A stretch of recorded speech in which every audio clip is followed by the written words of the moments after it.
What's up, geniuses? Welcome to For the Record. I'm your host, Rob Markman. Now, with a tumultuous 2020 behind us and an uncertain 2021 ahead, I wanted to dedicate today's discussion to new independent artists and talk about how they're surviving, how they're creating, and how they're able to feed themselves, their families, and their art, okay? So I invited 3 artists, people who I listen to like y'all listen to Kendrick and Drake and Cole and whoever's the most popular. These are the next up, and I wanted to have them on this show so we could discuss it. So first up from Buffalo, New York, I hear it's real cold up there. We got Ché Noir. What's up, man? Welcome to For the Record. What's up? Thank you for having me. Nah, thank you for coming. Next up, we have a rapper, an artist, in his own right. He's also an actor. He made his film debut in 40-Year-Old Virgin.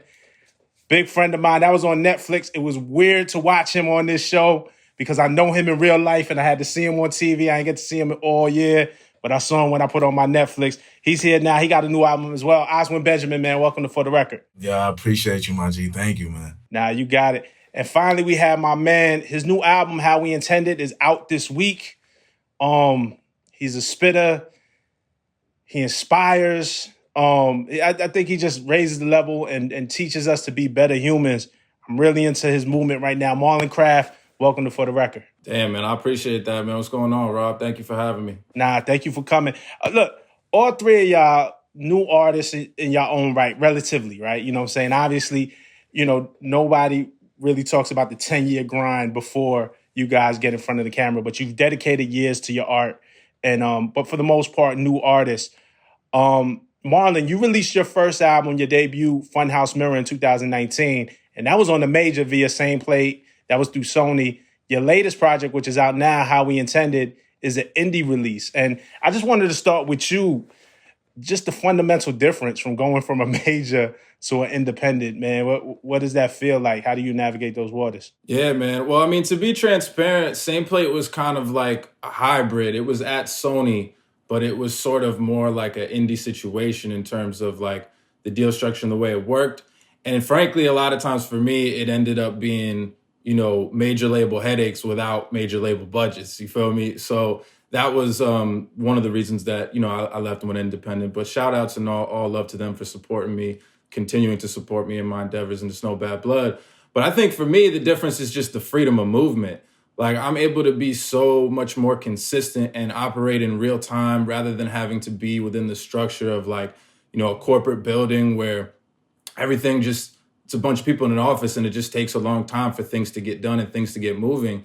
And I think, in today's, music landscape, when you're trying to gain momentum and not do something that's just here for the moment, but something that lasts, you have to generate momentum. And it's really hard to generate momentum when everything is so structured and everything goes according to a deal. If you put an extra song out, what does it count for? Et cetera, et cetera. So I'm enjoying the freedom, and I'm also just enjoying the peace of mind, in my heart, because, I'd rather be doing this for me and not for them. Yeah, no, man. And shout out to Same Place. Shout out to Jonathan Master over there, as a good friend of mine.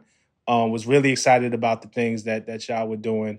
Still excited about the things he's doing and excited about what you're doing now. So, sometimes it's just like, certain things work for certain people and certain types of artists. Exactly. Ché, I want to get into you because 2020 was so difficult to navigate for artists. Nobody knew where we stood. You managed to drop 3 releases. You had Juno, you had As God Intended with Apollo Brown, and then your own self-produced, After 12. How were you able to maintain that level of creativity and that level of productivity in a year where a lot of people were just trying to figure it out? I used a lot of that time, the downtime from the, when the pandemic had struck, when they had everything shut down. I used a lot of that time to write. I started back making beats because I had took a break from it. I started back making beats. But yeah, I took every second I had. I was bored at home, not doing nothing. So that's, for some reason, that struck creative niche in me.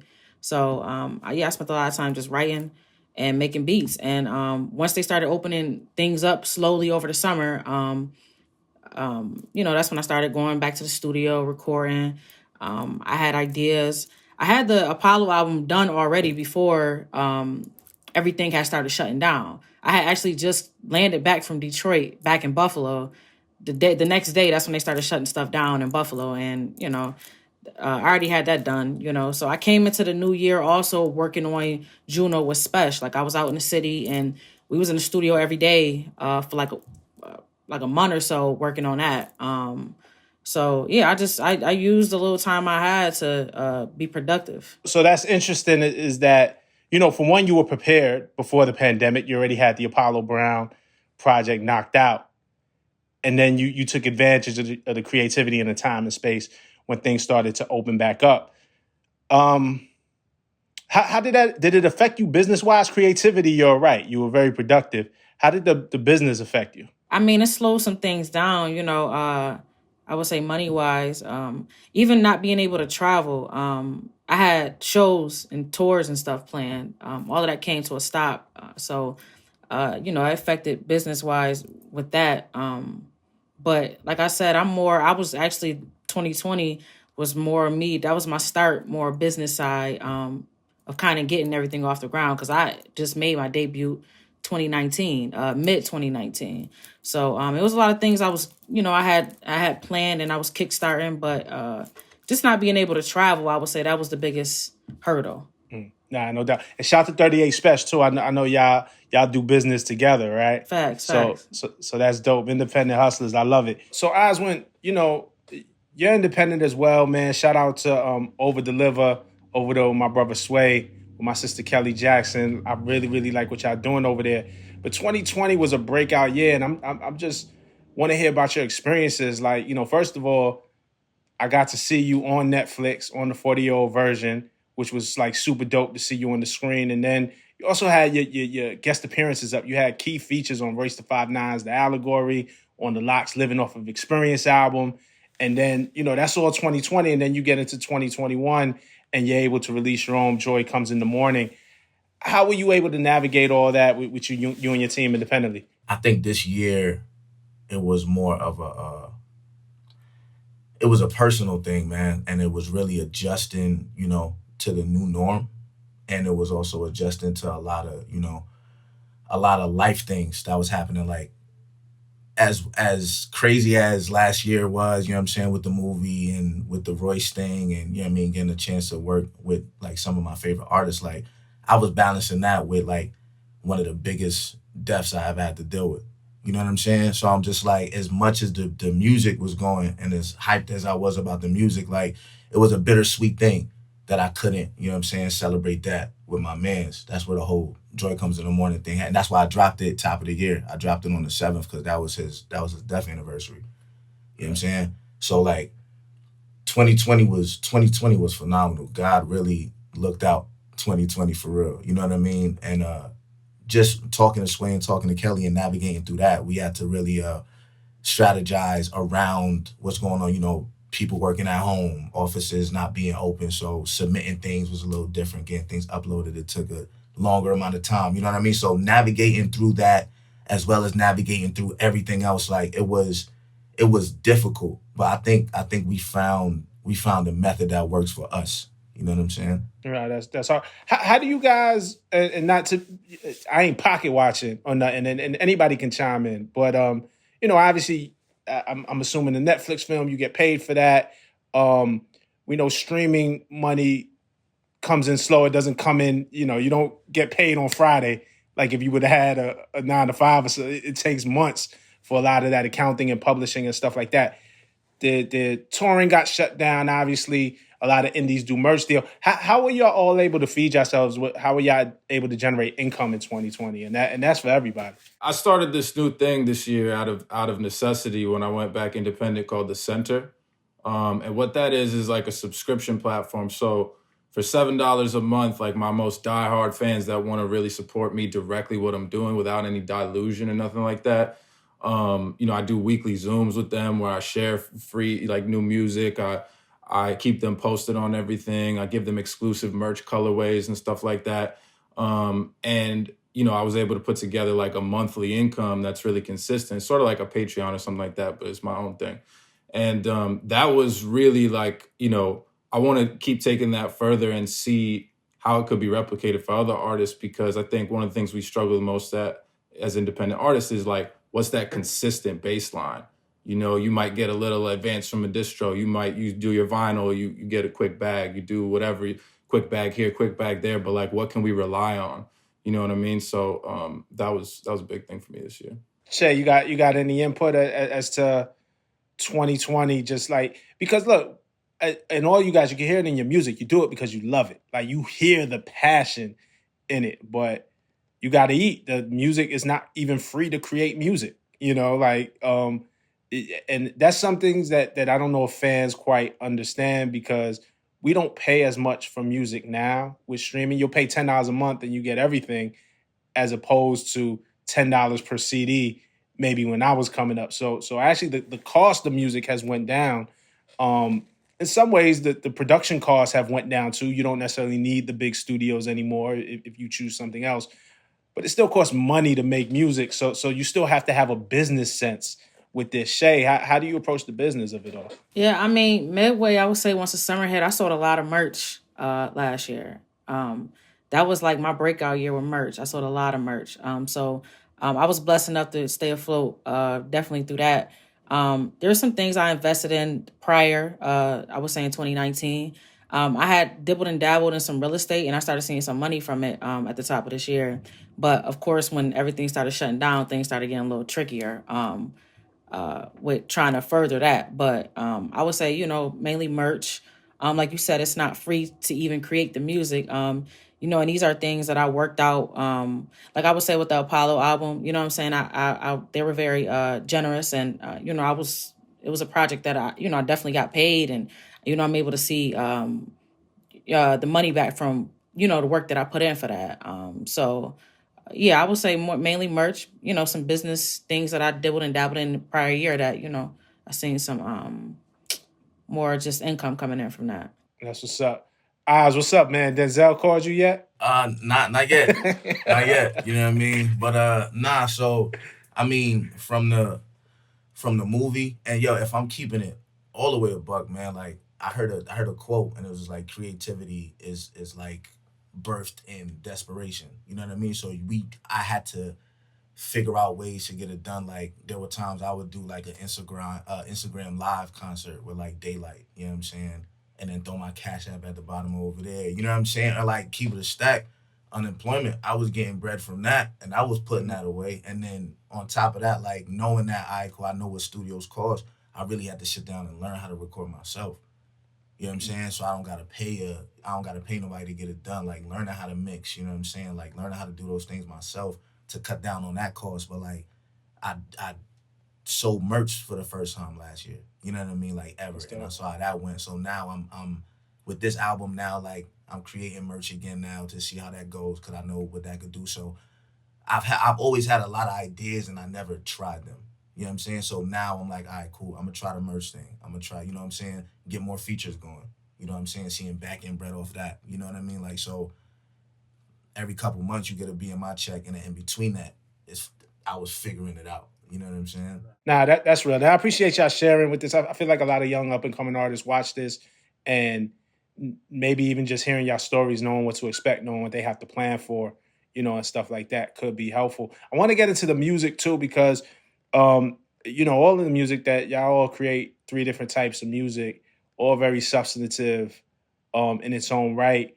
And then again, when you take on 2020 and the weight of that year and the things that we've experienced, be it with COVID, be it with the election, be it with what we saw at the Capitol, be it with the constant, consistent, persistent, and just unwavering attack on Black people, by the police and, by the police state, and how you deal with the emotional weight of all that and still able to create. Marlon, I want to start with you, because you for years have been really, really using your platform to speak against white supremacy.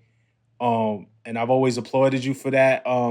State of the Union really, really takes white America to task, and I think it came at a perfect time. You had a lyric on there, and to defeat white supremacy, you first have to want to defeat white supremacy. I don't think most of us really do. How many white mirror combos really bearing fruit? I think 2020, right? There was a lot of talk about white America reflecting on itself. And but what really comes from it? What was just the motivation? State of the Union, man. I think it was such a powerful track, man. What motivated you to really put that down the way you did? Man, yeah, thank you. I mean, first of all, I think it just comes from the way I was feeling about everything. I was sitting back like we all do as artists, and I was just like bursting at the seams to be like, man, I gotta express in a cogent manner like how I feel about all this. And I had done a joint called Time Will Tell earlier in the year that I felt like didn't really get as much of a reaction as I wanted to, and that inspired me on State of the Union to just be like, you know what, I'm gonna be like really straightforward, because and me and Osman talk about this all the time. We try to decide like, the artist in us sometimes wants to be more cryptic and more mysterious. You know what I mean? Sometimes you're sitting there like, do I just hit him over the head with this?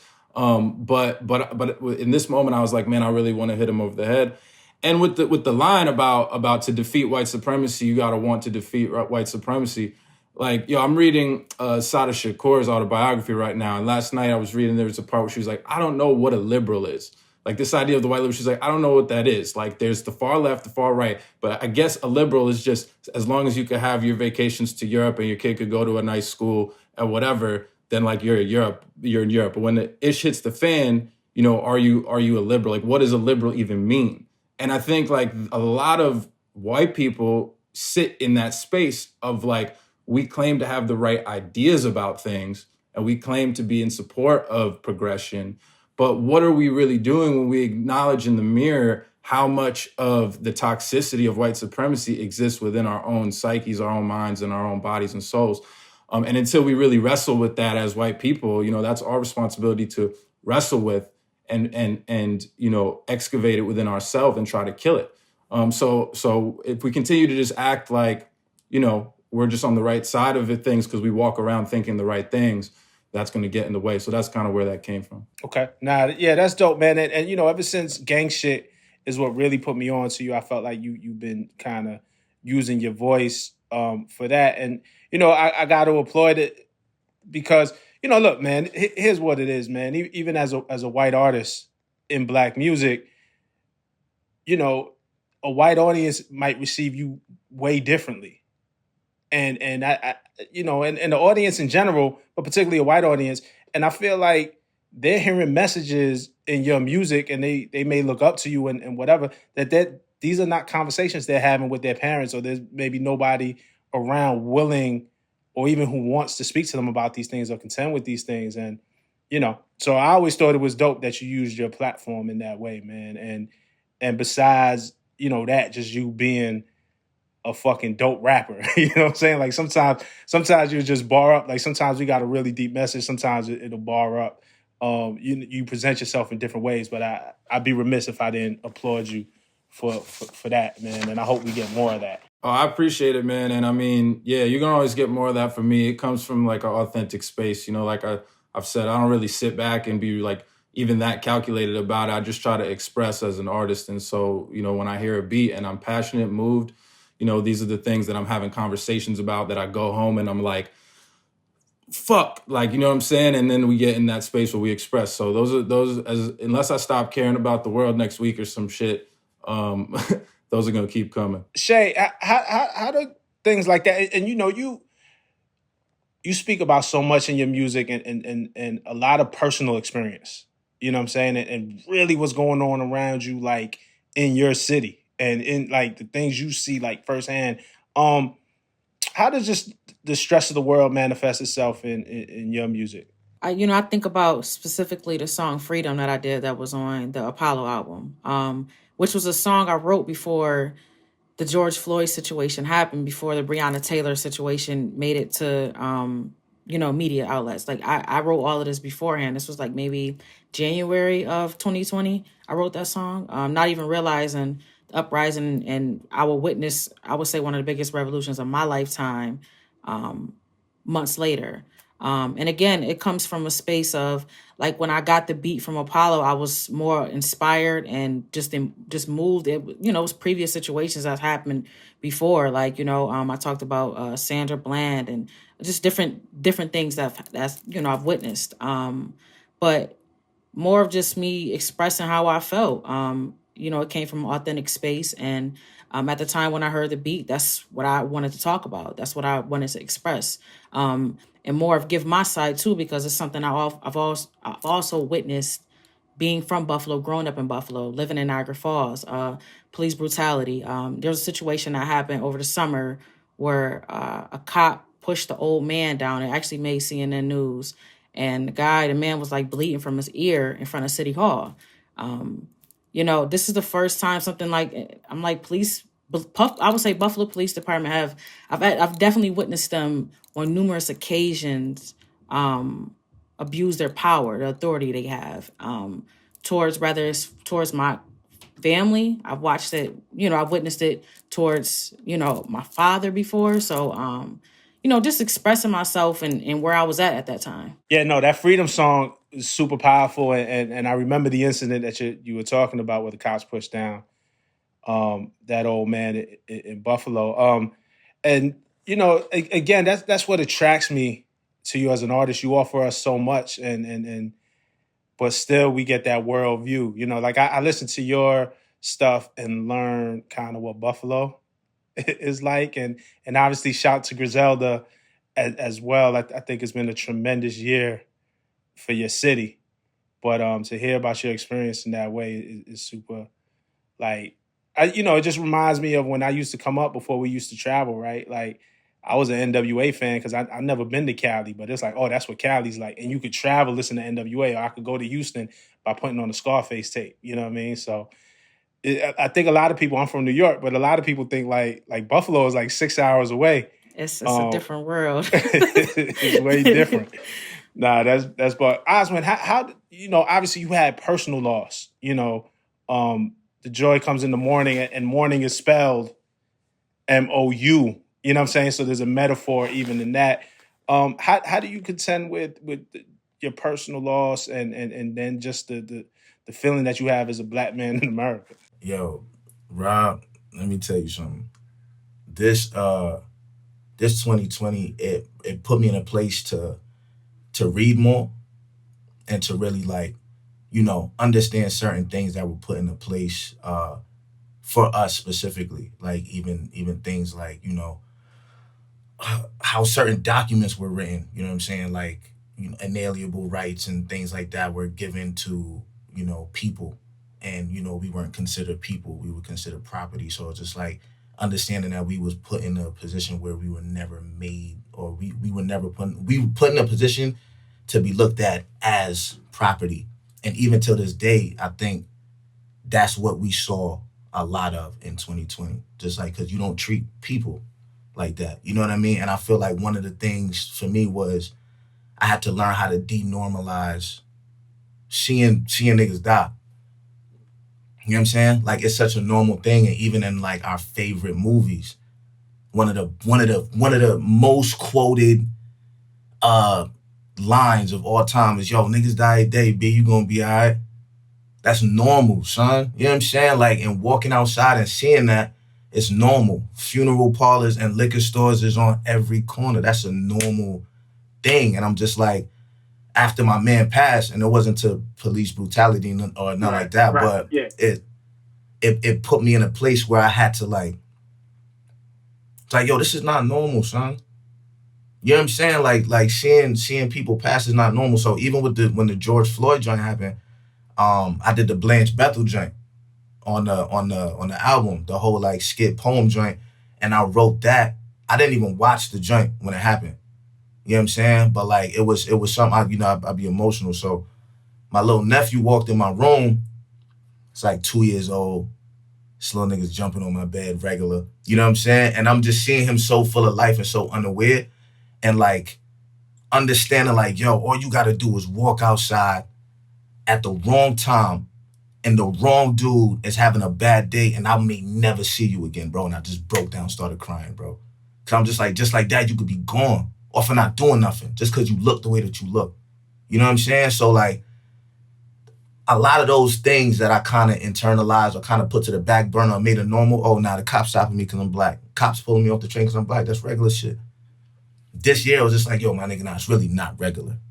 And that's why like the Black and Blues, the Blanche Bethels, you know what I'm saying? Like those things were birthed through these moments, and it was something that I didn't even know that I didn't know I was traumatized by it to the point where it was normal. Right. You know what I'm saying? I feel you on that. Nah, that's real. And again, I think, you had said this like art is right, was birthed by uncomfortable situations, necessity, trying to figure it out, and I think financially, yes, too. Like that was the topic at that point in our conversation, but also emotionally, like when you think about the greatest music that kind of helped change the world. If you go from the Bob Marleys to the Public Enemies, you know what I'm saying, to just, and that's just to name a few. Like it's gonna be real interesting. Like I just kind of think it's gonna be hard to just go and rap about the club or Can't. what I'm saying, every song. You know what I'm Can't. saying? That's right. I felt every word he was saying because I'm telling you, these are things like I already know, like where I come from. In a way, I've become desensitized to the things that what's going on in the news. Even when the George Floyd situation happened, like I would say, yeah, 2020, I definitely been to more funerals I've ever been in my life just in 1 year. So, you become desensitized by everything, like the death, the violence, all of that. Like it does something to you. Yeah, it's like it's you think it's normal, but I would say, yeah, that was one of them years. I think a lot of people woke up like, no, this is not normal. This Shit is is not okay. Like you Yeah. feel me? Yeah, it's crazy. And that song, that Black and Blue song that Osman's talking about that he did, man, like you a humble dude, so I'm gonna say it for you, like real out loud. Like that verse on that song and that song about what we're talking about was probably like the most powerful thing I heard this year, on these issues, man. So everybody that's watching need to go listen to that song. It's one of my favorite songs, man. That was powerful. That's love, Marlon. Thank you, man. Salute to Oswin. Um, I kind of want to get into like where we're going in 2021 because I think everything that we've experienced is just going to be hard to maybe go back. You know what I'm saying? And I'm talking about the collective we. Y'all are each on your own path. Ché, I would love to see or hear you speak about where you fit in the rap game because I think you're carving out an interesting space for yourself. Your track Divine Knowledge. I love, when you're like, yo, I ain't no rookie rap chick or no pussy rap shit. This told me take that lane. Ché, you could be that rich. Like, you know what it takes, right? You see it. But just a year ago, I was broke with just everything to my name. A year later, dropped the classic and charted #8, bitch. Talk your shit, Ché. Talk to him, Ché. Yeah. She's crazy. And I think it's a great time for women in rap. I think we're seeing more women have a lane in rap than we have in recent years, right? Between from the Megs to the Sweeties to the Flo Millies. Obviously, Cardi's gonna do what she does. But then the totality of it is what I'm really interested in, where Ché fits in and where you get to grow from. A Cyrock, you know what I'm saying? And where she gets to grow from. And I want to hear that side of it as well, because I feel like you represent a different thing and you're very sure about the space that you plan to fill in this rap game. So maybe you can talk about it. Yeah, I mean, that lane again, I ain't dissing it because like I said, it's a lane for everybody. I feel like we need balance in the game. But for me, when I came in, I had a lot of people in my ear telling me I had to be that way in order to see success. Of course, it's not something I'm comfortable with. I've never been comfortable with that, but always just for me, I came in just being myself. Like this is the type of music I've been making music since I was 15 years old. I used to write like little poems, do like poetry, and I was into like spoken word and stuff like that. I came up just really being intrigued by art, creative and innovative type music. So that's the type of music I always wanted to make. I remember I used to go back and forth and argue with people like that's their lane. I look at it as it's a overly perpetuated lane. I don't think we need any more. We don't need 1,000 Megans. Like we got one Megan and she's Megan for that reason. We don't need 1,000 Cardi B. She's Cardi B for that reason. I don't even like when people compare me to other because I'm like it's one Ché Noir. Like I'm just being me. I'm not trying to be like anyone else. So I'm just always, for me, I'm just being myself. I ain't trying to be. It's not a fake. It ain't nothing. It's not a facade. I should say. Like I'm just being who I am. I'm creating music.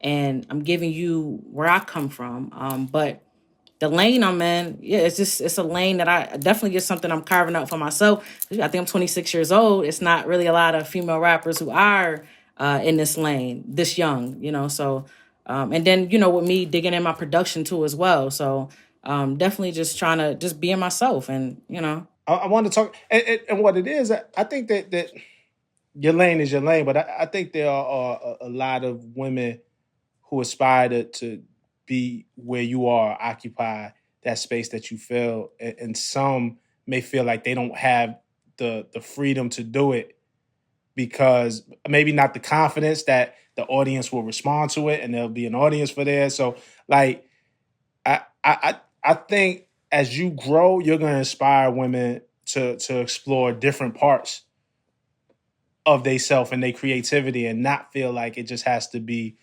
in one lane or one direction, that they could actually be very unique. Yeah, because even when I linked up with Spesh, I linked up with Spesh in 2018.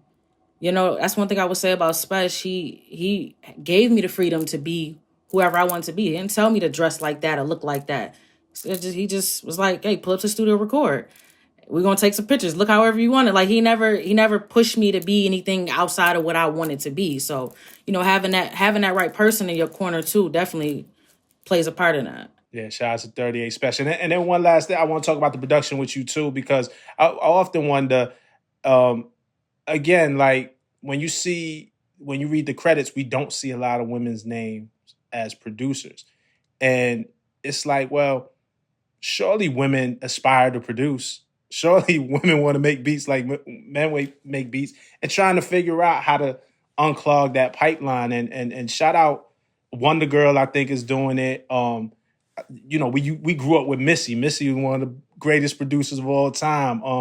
Even Doja Cat produced a lot of her early stuff as well, and as she's growing. I love when After 12 came out. Like, I didn't know. I learned you from the Apollo Brown project is when I first got introduced to you. But when After 12 came out, I'm like, oh, she produced too? Oh, and these beats is hard? So I love that about you. Have you produced for anybody else, or do you envision yourself lending your production to somebody else, or is it something just for you? You know what's crazy? I was producing before I really started getting serious about rapping. Like, I was producing for, like, I got some friends in my crew. They was rappers when we started getting around each other. I was producing for them. I'm producing an album for I got a artist. His name is Jinx. He was actually on After 12. I'm producing. He's probably gonna be the first first artist outside of myself that I'm gonna produce for. But yeah, that's another lane too. I'm trying to carve out and inspire more women to get into production, because it's again that plays a part in that creative freedom.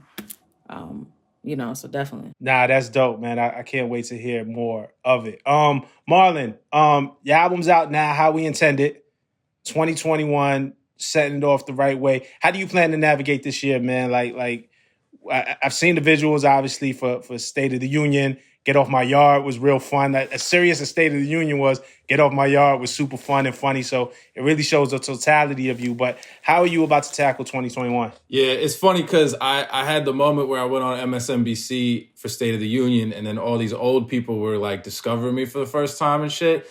And then knowing in my head that was the next video I was about to drop, I was dying. I was like, yo, that's fucking hilarious. But yeah, man, it's going to be about demonstrating that totality of the humanity that I want to express as an artist. Like, I don't feel like I can be put in any box. And I'm going to demonstrate that this year musically as well. I got a few projects in the cut because I actually, I took this year, like Ché was talking about at the beginning, and I just used the time to just make a ton of music.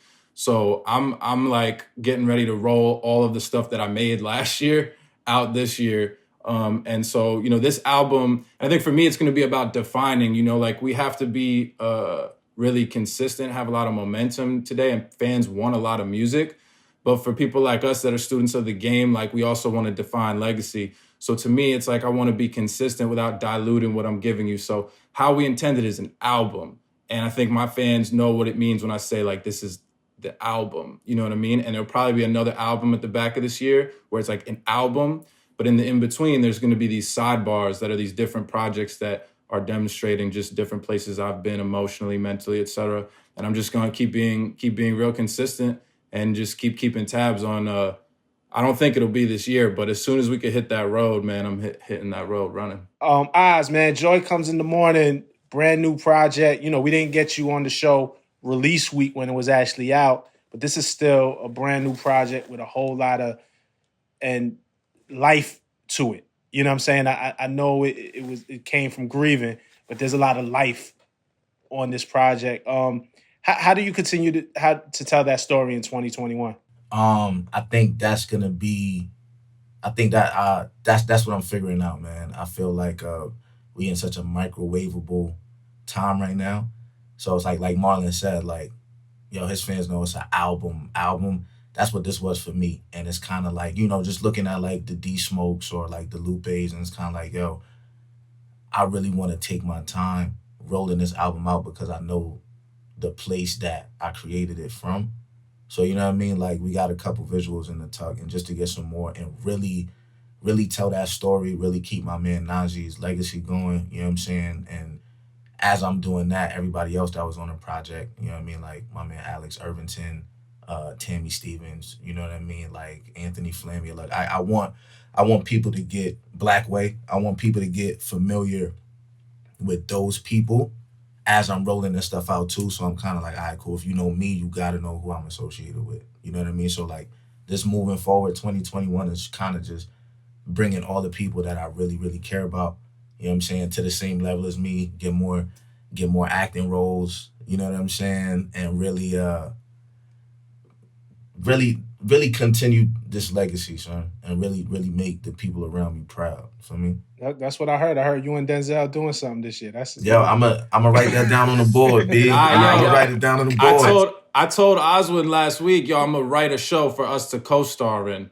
I'm dead serious. And I'm dead serious, yo. Revisit this shit in like 2025 or some shit when it's our premiere week or something like that. I got more waves to make in music first, Rob, but I'm gonna get these screenwriting bags. You feel me? I'm coming for the screenwriting bags.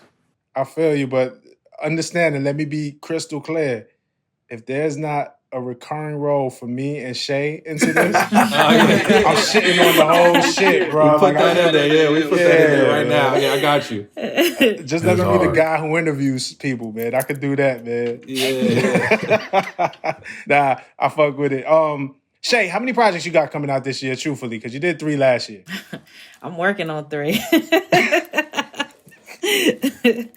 I'm working on 3. I got one, like I said, like, you know, that's going to be like an album. I think that's going to be my thing every year. Put out at least one album, because last year was as God intended for me. Okay.